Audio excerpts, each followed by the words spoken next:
नमस्कार दोस्तों, आप सभी का स्वागत है। आज हम SPD 30 के कुछ फंक्शंस को एक्सप्लोर करने जा रहे हैं। जिनको ये फंक्शंस मालूम है बहुत अच्छी बात है, जिनको नहीं मालूम है ये वीडियो उनके लिए बहुत अच्छा साबित होने वाला है, क्योंकि मैं कुछ चीज़ें आपको बताऊंगा जिसमें आप जो है इस पर्टिकुलर इस वीडियो को देखकर समझ सकते हैं। तो आइए चलिए शुरू करते हैं और शुरुआत करते हैं हम बेसिक से कि किस तरह से इसमें एडिटिंग हम कर सकते हैं पैड में, और क्या क्या इसके जो पैरामीटर्स होते हैं वो मैं आपको समझाने की कोशिश कर रहा हूँ। आइए चलिए देखते हैं।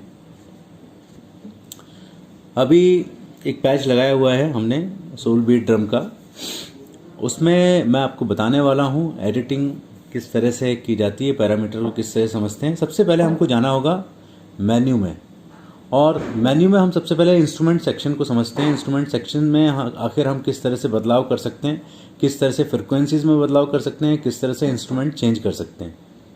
चलिए बात करते हैं इंस्ट्रूमेंट लेयर टाइप। अब ये लेयर क्या होता है? लेयर बिल्कुल उस तरह से होता है जैसे हम पतली पतली दो रोटियां बना दें और दो रोटियों को एक के ऊपर एक रख दें, तो ये दो लेयर हो गई। ऊपर वाली रोटी को हम बोलते हैं ए लेयर और नीचे वाली रोटी को हम बोलते हैं बी लेयर। ठीक है, तो ये पैड्स में भी यही होता है। मान के चलो एक कोई पैड है तो उसमें एक लेयर ऊपर होगी, एक लेयर नीचे होगी, है ना। ए बी हमने उसका नाम दे दिया। अब ए लेयर में हमको क्या रखना है और बी लेयर में हमको क्या रखना है ये डिसाइड करता है। तो ये लेयर टाइप बता रहा है कि आपको लेयर टाइप क्या रखना है।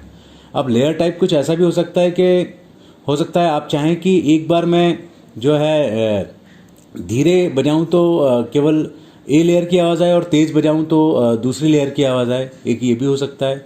एक कुछ ऐसा भी हो सकता है कि आप बजाते जाओ और जो है साउंड लेफ़्ट से राइट की तरफ जाता चला जाए स्टीरियो सिस्टम में, है ना। जब भी हम स्टीरियो आउटपुट देते हैं तो मतलब हमने एक ही पैड बजाया, पहले लेफ़्ट में आवाज़ आई उसकी और उसके बाद धीरे धीरे करके वो राइट में चला गया। ये टाइप भी हो सकता है। या मिक्स टाइप हो सकता है कि दो लेयर को हमको एक साथ बजाना है। हम दो इंस्ट्रूमेंट लगा रहे हैं तो दोनों इंस्ट्रूमेंट को हमको एक साथ बजाना है, तो ये लेयर टाइप फिक्स करता है। अब उसके लिए मैं बता देता हूँ। मान के चलिए ऑफ लिखा हुआ है, Insta layer type, instrument layer type of लिखा हुआ है। इसका मतलब ये है कि अभी कोई सी भी लेयर नहीं लगी हुई, केवल ए लेयर पर हम जो है काम कर रहे हैं। दो लेयर इकट्ठी नहीं है। ए लेयर पे जो भी हम लगाएंगे इंस्ट्रूमेंट केवल वही प्ले होगा। बात करें मिक्स की, मिक्स मतलब दो लेयर हमारी आ गई हैं। ठीक है, अब ए लेयर भी है और बी लेयर है। हम दोनों लेयर में जो है इंस्ट्रूमेंट लगा सकते हैं। अब जो है लेयर पॉइंट कितना रखना है हमको, लेयर पॉइंट मतलब उसकी आवाज़ कितनी रखनी है हमको सेकंड लेयर की, कि वो इतना नॉर्मली इतना लेवल रहे उसका, है ना। तो ये हम कर सकते हैं 80 कर सकते हैं। 1 करेंगे तो बहुत ही कम हो जाएगा, है ना। ठीक है, ये इंस्ट्रूमेंट है, ये है। और मान के चलिए ये आपको ओपन की आवाज़ आ रही है। अब मैंने यहाँ इसको बढ़ा दिया, ये दूसरी लेयर में लगाया हुआ है। अब ये बिल्कुल बंदी हो गई है। अब मिक्स टाइप में है ये, इसको आप देख सकते हैं। आपको कितना रखना है उसको, जब आप टैप करेंगे या बजाएंगे तो किस स्ट्रोक मतलब कितना तेज़ टैप करने पर उसकी आवाज़ आए, ये सब डिसाइड होता है लेयर टाइप में, मिक्स में और लेयर पॉइंट में। लेयर पॉइंट का यूज़ करके आप खुद करके देखेंगे तो आपको समझ में आएगा। बात करें स्विच की, स्विच तो शब्द से ही समझ में आ रहा है कि एक लेयर से दूसरी लेयर पे स्विच करना, मतलब एक बजा रहे हैं तो दूसरी बार में दूसरी बजे, ऐसा कुछ, है ना। और बात करें फैट की, वही मैं बता रहा था, जो आपको धीरे धीरे करके कम होती जाए आवाज़ या लेफ़्ट से राइट जाती जाए, वो सब डिसाइड करने पर होगा, जैसा भी हम करेंगे। चलिए आगे बढ़ते हैं हम। ये इंस्ट्रूमेंट सिलेक्शन है। इंस्ट्रूमेंट सिलेक्शन आप कर सकते हैं। मान के चलिए ए लेयर का इंस्ट्रूमेंट सिलेक्शन करना है आपको, तो आपको ये 3rd नंबर की नॉब को रोल करना पड़ेगा ये। ठीक है, और अगर आपको मान के चलो ग्रुप चेंज करना है तो आपको 2nd नंबर की नॉब का प्रयोग करना पड़ेगा। अब ग्रुप क्या है? ग्रुप मतलब ये जो है इसमें जो इंस्ट्रूमेंट दिए हुए हैं ऑक्टोपैड में, उनके इन्होंने ग्रुप बना कर रखे हैं। मान के चलिए किक का एक ग्रुप बना के रखा है, स्नेयर का एक ग्रुप बना के रखा है ना, और हाई हेड का, टॉम्स का, इस तरह इंडियन टोन्स के ग्रुप बना के रखे हुए हैं। तो ये डायरेक्ट जो है सेकंड वाली नॉब जो है ग्रुप पर स्विच कर देती है ना। सबसे पहले किक है, फिर मैंने किया तो स्नेयर पे आ गया, SNR स्नेयर ग्रुप, फिर उसका टॉम पर आ गया, फिर इस तरह से हाई हेड पर आ गया। तो इस तरह से हम जो है ग्रुप डायरेक्ट चेंज कर सकते हैं सेकंड नॉब से, और थर्ड नॉब से हम जो है इंस्ट्रूमेंट चेंज करते हैं, ठीक है। और उसके बाद जो भी इंस्ट्रूमेंट लगाना हो, मान के चलिए हाई हेट लगा हुआ है तो हाई हेट वापस मैंने लगा दिया, फाइन, ठीक है। अब ये ऐसे ही हमको बी लेयर पे करना है। इंस्ट्रूमेंट कैसे चेंज करना है, यहाँ से हम थर्ड नॉब को घुमाएंगे और सेकंड नॉब से ग्रुप चेंज करेंगे, तो इस तरह से हमको इंस्ट्रूमेंट चेंज करना है, फाइन। अब म्यूट ग्रुप क्या है, म्यूट ग्रुप बता देता हूँ मैं आपको।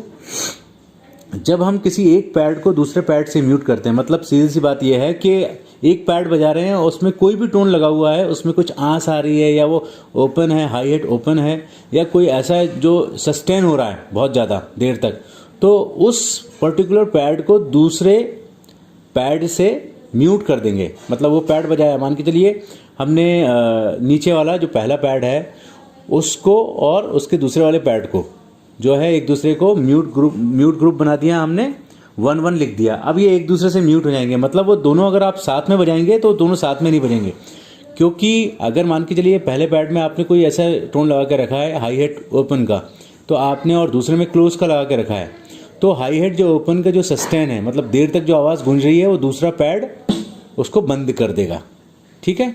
तो ये काम होता है म्यूट ग्रुप का। इस तरह से उन्होंने ग्रुप बना के दिए हैं 1 2 3 4 और ये 6 तक ग्रुप है। आप मतलब 6 जो भी है मान के चलिए पहले दूसरे पैड को आपने एक दूसरे से म्यूट कर दिया, तीसरे चौथे को अलग म्यूट कर दिया, पाँचवें छठवें को अलग म्यूट कर दिया ऊपर वाले जो है, और सातवें आठवें को अलग ग्रुप बना दिया, तो एक दूसरे से म्यूट होते रहेंगे, वो एक साथ नहीं बजेंगे। तो ये है। अब बात करें डायनेमिक्स की। डायनेमिक्स सीधी सी बात यह है कि इसका पूरा भी जो आपका टच रिस्पॉन्स ख़त्म कर देता है डायनेमिक। अगर आप किसी भी टोन में डायनेमिक ऑन कर देंगे तो आप अगर उसको धीरे स्ट्रोक करो तो तेज़ ही आवाज़ आना है, मतलब उसका जो प्रेशर है पूरा आएगा, है ना। तो डायनेमिक्स हम यूज़ करते हैं कहीं कहीं जहां हमको लगता है कि यहाँ पर तो बिल्कुल एकदम प्रेशर से नहीं बजा पा रहे हैं और हमको टोन भी बहुत प्रॉपर चाहिए, तो वहाँ डायनेमिक आप ऑन कर लो। आप धीरे ही बजाओगे तो उतने ही प्रेशर से आवाज़ आएगी जितने प्रेशर से आप तेज़ बजा रहे हैं। तो ये डायनेमिक्स हैं। तो आपने ये पोर्शन समझ लिया। अब बात करते हैं इनके एडिट की। एडिट में भी आप देख पा रहे हैं कि 2 लेयर दी हुई हैं, ए और बी, है ना। ट्यूनिंग को समझते हैं। जब भी हम किसी भी पर्टिकुलर इंस्ट्रूमेंट का जो भी लेयर पे लगा हुआ है उसकी ट्यूनिंग की बात करते हैं, तो ट्यूनिंग वो होती है जैसे मान के चलिए हमने सा रे गा मा पा धा नि सा आप लोग जानते होंगे, तो सा से लेकर रे तक की एक दूरी को हमने 100 पार्ट्स में डिवाइड कर दिया, तो वो ट्यूनिंग है। मतलब कई बार क्या होता है, कुछ हारमोनियम से ट्यून करते हैं तो हारमोनियम थोड़े से ट्यून्ड नहीं होते हैं, वो प्रॉपर जो ट्यूनिंग होती है उसमें ट्यून नहीं होते, वो कहीं सा और रे के बीच में होते हैं। तो उन चीज़ों के लिए फिर हमको ट्यूनिंग करनी पड़ती है। या पर्टिकुलर कोई ऐसा इंस्ट्रूमेंट हमारे ऑक्टोपैड में होगा जिसमें ट्यूनिंग थोड़ी सी प्रॉपर नहीं होगी, तो इस चीज़ से हम जो है ट्यून कर सकते हैं, ठीक है ना। अब बात करते हैं मफलिंग की। मफलिंग क्या है, मैं मफलिंग बताता हूँ आपको। मफलिंग जो है किसी भी लेयर का, किसी भी इंस्ट्रूमेंट का ए लेयर हो या बी लेयर हो, इसमें जो भी इंस्ट्रूमेंट लगा है उसकी आंस को ख़त्म करता है। अगर हम मफलिंग बढ़ा देते हैं तो उसकी आंस को ख़त्म कर देता है। मान के चलिए कोई बैल की आवाज़ है ना, बैल बज रही है टन, अगर मान के चलिए हम इसकी मफलिंग बढ़ा देते हैं तो वो क्या होगा, टन ऐसे आवाज़ आएगी। मतलब वो वहीं की वहीं आवाज़ को जो है ख़त्म कर देगा, उसका सस्टेन बढ़ने नहीं देगा। तो ये होती है मफलिंग। चलिए दोस्तों, अब बात करते हैं सॉफ्ट अटैक की। सॉफ्ट अटैक मतलब ये है कि मान के चलिए कोई इंस्ट्रूमेंट है, कोई सा भी इंस्ट्रूमेंट, जैसे किक हो गया या तबला हो गया या कोई भी ड्रम टॉम्स हो गया, स्नेयर हो गया, इसको जब हम प्ले करते हैं और सॉफ्ट अटैक में जो है फ्रिक्वेंसीज बढ़ा देते हैं हम, तो उसमें क्या होगा कि वो बहुत सॉफ्ट तरीके से बजेगा। अब सॉफ्ट तरीके से कैसे बजेगा, मान के चलिए हम कोई किक बजा रहे हैं, तो किक में जो है जब हम किक को बजाते हैं तो उसकी आवाज़ आती है ढिक, है ना। तो अब ये जो है जो अटैक की आवाज़ नहीं सुनाई देगी, जो ढा आ रहा है उसकी आवाज़ में वो धिक ऐसा सुनाई देगा। मतलब बिल्कुल एकदम सॉफ्ट तरीके से उसकी आवाज़ सुनाई देगी। शुरू का पोर्शन जो है टैपिंग वाला वो ख़त्म हो जाएगा, है ना। तो इसको सॉफ्ट अटैक बोलते हैं और ये किसी भी लेयर में आप बढ़ा सकते हैं, है ना। उसके बाद बात करते हैं हम टोन कलर की। अब टोन कलर क्या है, टोन कलर को समझिए। टोन कलर जो होता है वो डिसाइड करता है कि आपको किसी भी पैड में जो भी इंस्ट्रूमेंट लगाया है उसकी फ्रिक्वेंसी, मतलब उसकी फ्रिक्वेंसी क्या रखना है। फ्रिक्वेंसी मतलब उसको ज़्यादा शार्प करना है या लोज में जाना है, हाइज ज़्यादा बढ़ाना है या लोज बढ़ाना है। लोज मतलब बेस बढ़ाना है उसमें या हाइज बढ़ाना है। देखिए आप लोग इंस्ट्रूमेंट बजाते हैं तो इन चीज़ों को समझते होंगे। मतलब शार्पनेस, झनकार टाइप की जो आवाज़ होती है, जिनको नहीं मालूम है ट्रबल बास क्या होता है, तो मैं बता दूं कि जहाँ झनकार ज़्यादा आती है, जहाँ धम धम जहाँ ज़्यादा आती है ना, तो उस तरफ हम ले आ सकते हैं। अब इसमें जो है जब फ्रिक्वेंसीज हम चेंज करते हैं तो वो बताता है एल या एच। एल यानी होता है लोज और एच यानी होता है हाइज। लोज से आप ये समझिए कि ये बेस बढ़ा रहे हैं हम, और हाइज की तरफ हम ले जा रहे हैं तो हम हाइज बढ़ा रहे हैं, ठीक है। अब बात करते हैं पिच स्वेप की, है ना। पिच स्वेप मतलब सीधी सी बात यह है कि जब भी हम कोई इंस्ट्रूमेंट बजाएंगे तो उसका नोटेशन जो है ना स्वैप करेगा, मतलब फिसलेगा, है ना। जैसे हमने टन बजाया तो हम अगर स्वैप ऑन करें तो टंग ऐसा हो जाएगा वो, ठीक है। मैं किसी इंस्ट्रूमेंट, मान के चलिए ये इंस्ट्रूमेंट लगाया, अगर इसमें पिच स्वैप ऑन कर देता हूँ तो देखिए कैसी आवाज़ आएगी।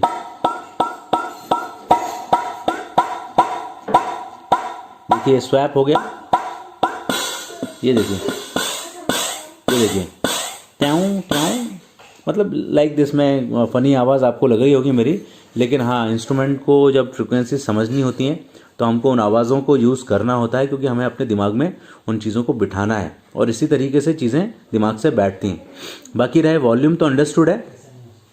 वॉल्यूम की बात करें तो वॉल्यूम तो अंडरस्टूड है। बाकी पैन की बात करें तो पैन होता है कि हमको किसी भी जो टोन को है किस तरफ भेजना है, लेफ्ट में भेजना है या राइट में भेजना है। ज़्यादातर आजकल जो साउंड सिस्टम आते हैं वो लोग जो है आउटपुट स्टीरियो आउटपुट देते हैं, लेफ्ट में अलग राइट में अलग सुनाई देता है। तो बस इसका यूज़ करते हैं हम लेफ़्ट राइट का पैनिंग का, जिससे हम किसी भी लेयर के वॉइस को या तो लेफ़्ट में भेजना है या राइट में भेजना है, हमको डिसाइड करना होता है।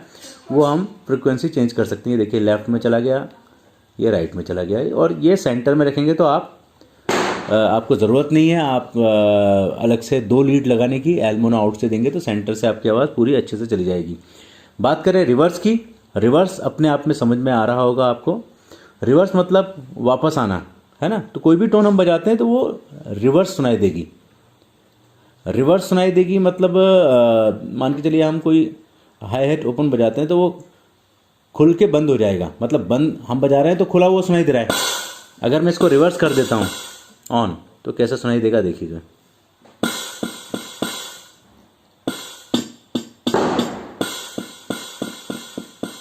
अच्छा, रिवर्स का ऑप्शन शायद लेयर की वजह से ऑफ है, ये देखिए, ये देखिए।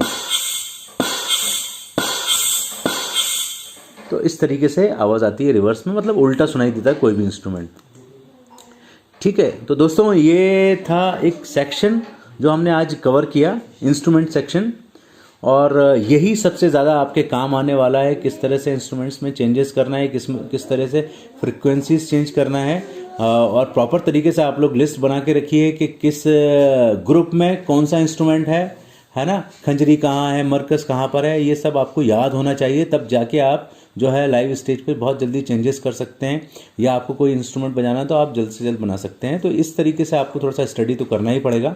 तो ये था SPD 30 का थोड़ा सा एक्सप्लेनेशन चीज़ों का, और बाकी चीज़ें जैसे फारस लूप है, ये सब मैं आपको अगले वीडियो में क्लियर करूँगा, है ना।